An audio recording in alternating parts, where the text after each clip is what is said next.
November 2022. A 30-year-old man in cargo shorts and a t-shirt watches $32 billion disappear in 72 hours. His crypto empire, one of the biggest in the world, is collapsing in real time.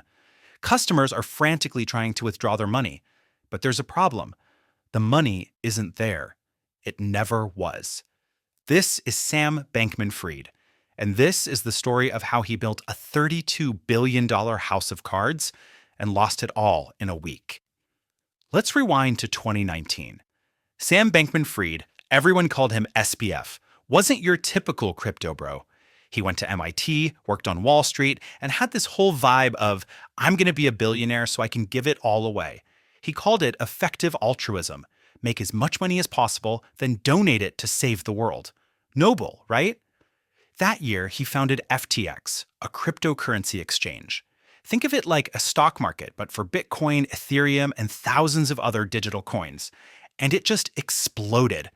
Within 3 years, FTX became the second largest crypto exchange in the world. Millions of users, billions in daily trading volume, valued at $32 billion. SBF became crypto's golden boy. Forbes put him on the cover. Tom Brady became a spokesperson. Gisele Bündchen invested. Larry David made commercials joking about how he didn't trust crypto, which is deeply ironic considering what happened next. SBF even hung out with presidents and prime ministers, positioning himself as the responsible, grown-up face of this new industry. But behind the scenes, he was running one of the biggest frauds in financial history. Here's what nobody knew.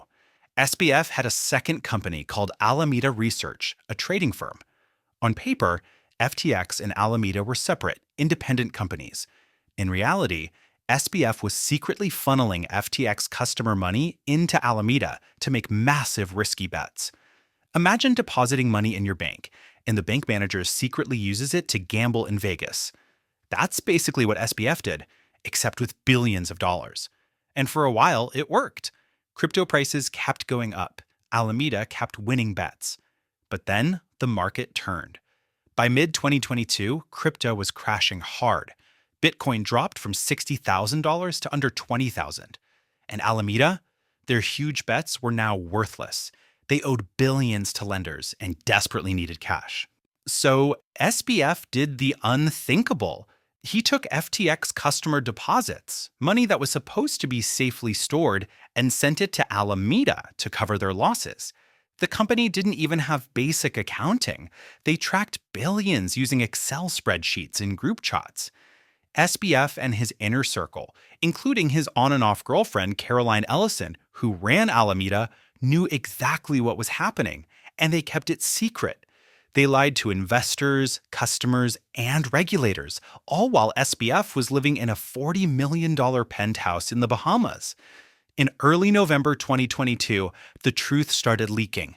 A crypto news site published documents showing that Alameda's balance sheet was propped up by FTX's own token.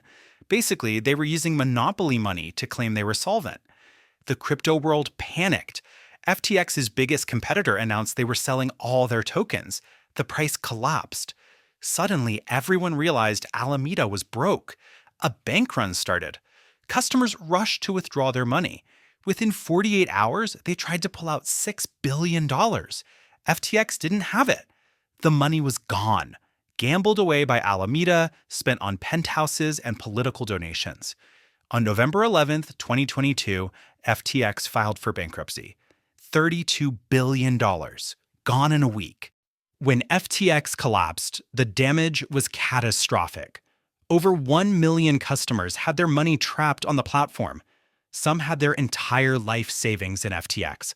Others had retirement funds. Small businesses kept their operating capital there. All of it, locked, inaccessible, probably gone forever. Tom Brady and Gisele lost millions and faced lawsuits from angry customers. Shaquille O'Neal, Naomi Osaka, Steph Curry all got sued for promoting a fraud. But this wasn't just about the money. People had trusted FTX because its founder, Sam Bankman-Fried, positioned himself as the good guy in crypto. He testified before Congress about the need for regulation. He donated millions to politicians. He appeared on panels with world-renowned financial leaders. It was all a performance. Within days of the collapse, SBF was arrested in the Bahamas. U.S. prosecutors charged him with wire fraud, securities fraud, money laundering, basically every financial crime you can imagine. The charges were brutal. He'd stolen billions from customers, lied to investors, and used the money to fund a lavish lifestyle and buy political influence. His trial started in October 2023, and it was damning. Caroline Ellison, his ex-girlfriend and the CEO of his hedge fund, Alameda, testified against him. She admitted on the stand that they had knowingly used FTX customer money for Alameda's risky trades. She showed the court messages where SBF explicitly told her to lie about the company's finances. Other employees testified about the chaos inside FTX. They described a company with no real controls, where billions of dollars moved around on SBF's orders with zero oversight. SBF's defense? He claimed he simply didn't know what was happening, that he was just an overwhelmed kid who made mistakes, but didn't actually commit fraud. Nobody bought it. The prosecution showed emails and messages proving SBF knew exactly what was going on. He had personally approved moving customer funds. He had made public statements claiming FTX was fine, while knowing it was completely insolvent. On November 2nd, 2023, the jury took less than 5 hours to find him guilty on all 7 counts of fraud and conspiracy. In March 2024, SBF was sentenced to 25 years in federal prison. 25 years. The former billionaire who'd bought Super Bowl outs was now an inmate at a federal correctional facility. So how did this happen? How did a 30-year-old in cargo shorts steal $8 billion right under everyone's nose? First, trust but verify.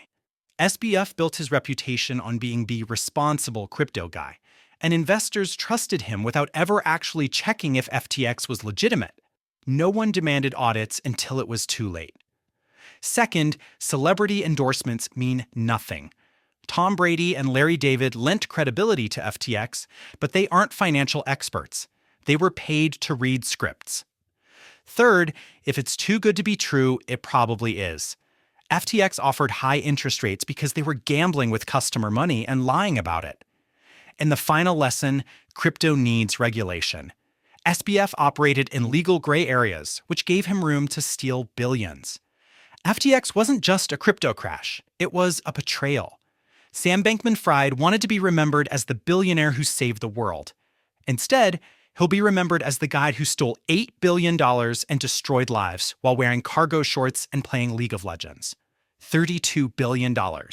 Gone in 72 hours. And it all could have been prevented if just one person had asked, "Can we actually see the money?"